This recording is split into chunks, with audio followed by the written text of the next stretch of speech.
Bonjour.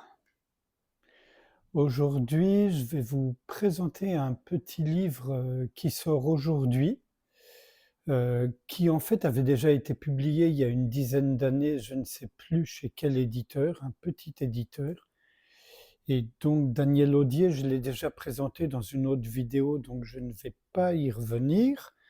Mais voici ce très beau petit livre, Les portes de la joie aux éditions Almora, un petit livre. J'ai choisi quelques extraits, que ce soit pas trop long.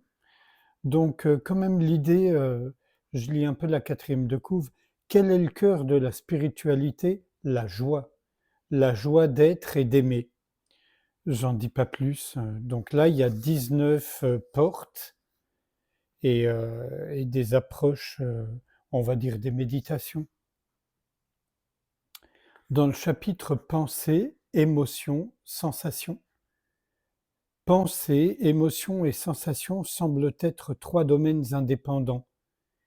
Il est utile de les considérer comme tels pour en parler, mais en réalité les connexions sont si nombreuses que chaque seconde est faite de milliers de liens neuronaux qui font communiquer la pensée, l'émotion et les sensations et la sensation à travers l'espace de notre corps. Un autre passage avec lequel je suis en total accord. L'attention au corps est primordiale pour accéder à la conscience de nos affects et poursuivre l'impact de chaque pensée et de chaque silence. Une pensée silencieuse, c'est-à-dire libre de ressassement, puisqu'on ne considère pas la première pensée comme un handicap, détend immédiatement le corps et dans ce corps abandonné au réel, la joie se manifeste instantanément. Il y a parfois une confusion lorsqu'on parle de non-pensée. On ne suppose pas qu'il y ait absence de toute pensée, mais simplement qu'il n'y a pas d'attachement ni de valorisation particulière des pensées. Elles traversent l'espace comme une comète, un vol d'oiseaux migrateur, sans laisser de traces, sans créer d'appropriation ou de réflexion seconde.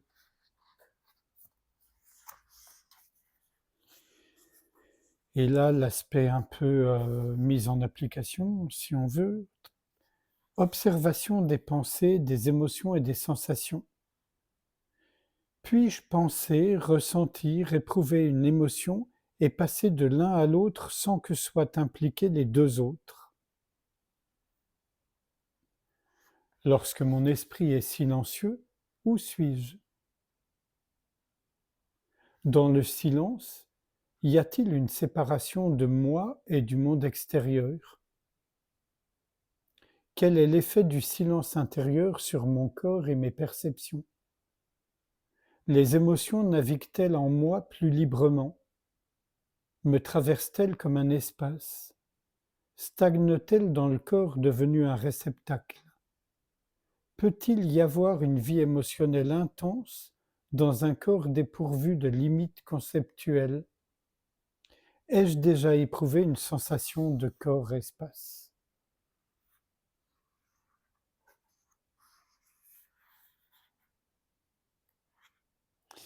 Et maintenant, dans le chapitre Développer la présence au monde, qui est la 12e porte de son livre,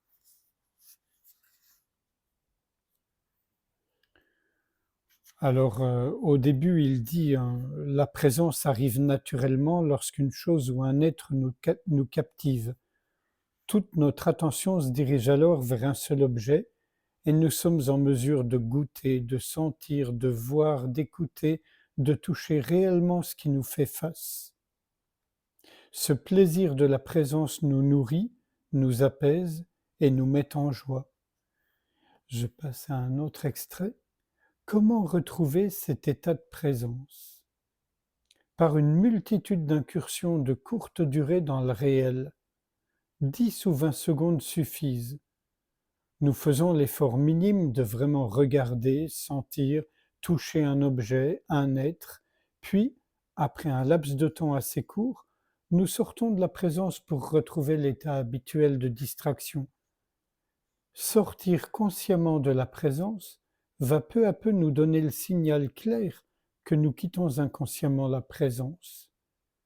Cette pratique, un peu frustrante au début puisque nous nous obligeons à abandonner la présence, est à la portée de tous car elle demande un effort léger et limité dans le temps. Elle est d'une grande efficacité pour développer la présence. Et donc là, c'est un peu long ce que je vais vous lire, c'est ce qu'il a appelé les tests de présence. Il y en a pas mal, donc je vais lire à la chaîne. Donc, lorsque quelqu'un parle, j'écoute ou je pense à ma réponse? Pendant combien de secondes puis-je me concentrer sur une action simple? Boire un thé, prendre une douche, manger un fruit, écouter quelques minutes de musique, lire une page d'un livre, regarder un paysage, sans interférence mentale. Ai-je l'impression d'entendre mon silence intérieur? Si l'on me fait une remarque déplaisante, combien de fois, combien d'heures, combien de jours est-ce que je ressasse les mots entendus? Ai-je conscience de mes mouvements oculaires? Est-ce que je cligne souvent?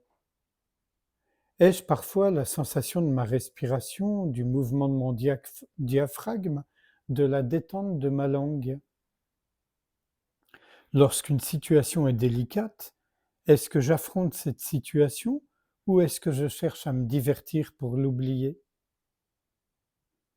Lorsqu'on me pose une question ou lorsqu'une situation réclame une réaction, combien de temps me faut-il pour répondre ou agir? Mes réponses sont-elles claires ou trahissent-elles un manque de spontanéité? Ai-je l'impression de goûter les petites choses de la vie ou suis-je dans l'attente d'événements importants auxquels j'attribue le pouvoir de changer ma vie et de m'apporter le bonheur? Puis-je dire que la vie m'offre beaucoup? M'arrive-t-il de sentir que mon corps et mon esprit sont en parfaite harmonie? Lorsqu'ils s'opposent, lequel emporte la décision? Lorsque je suis mon instinct, mon intuition, la réponse est-elle plus rapide que lorsque je suis mon mental? Lorsque je suis spontané, est-ce que je le regrette? Qui se trompe le plus souvent, le mental ou le corps? Lorsque je commets une erreur, quelle est la durée de ma réflexion, des commentaires du discours intérieur? Est-ce que je me sens coupable? M'arrive-t-il de simplement prendre conscience de l'erreur et de retrouver aussitôt le silence mental? Si j'étais plus spontané, est-ce que je créerais plus de chaos autour de moi ou plus d'harmonie? Est-ce que je restreins ma capacité de vie pour ne pas heurter les autres?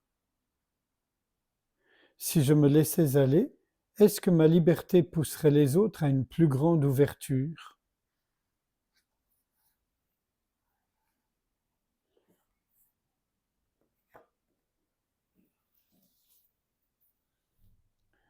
Sans réfléchir à tout ce qui vient d'être lu,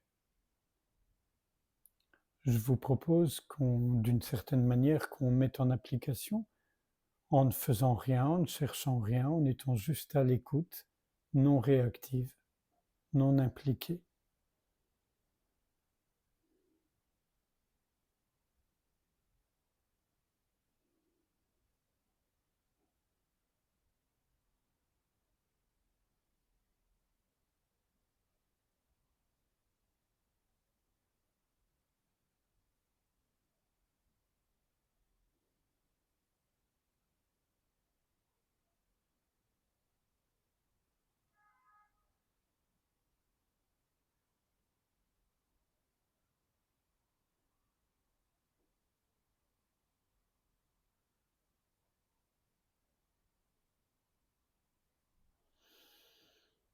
Je vous remercie.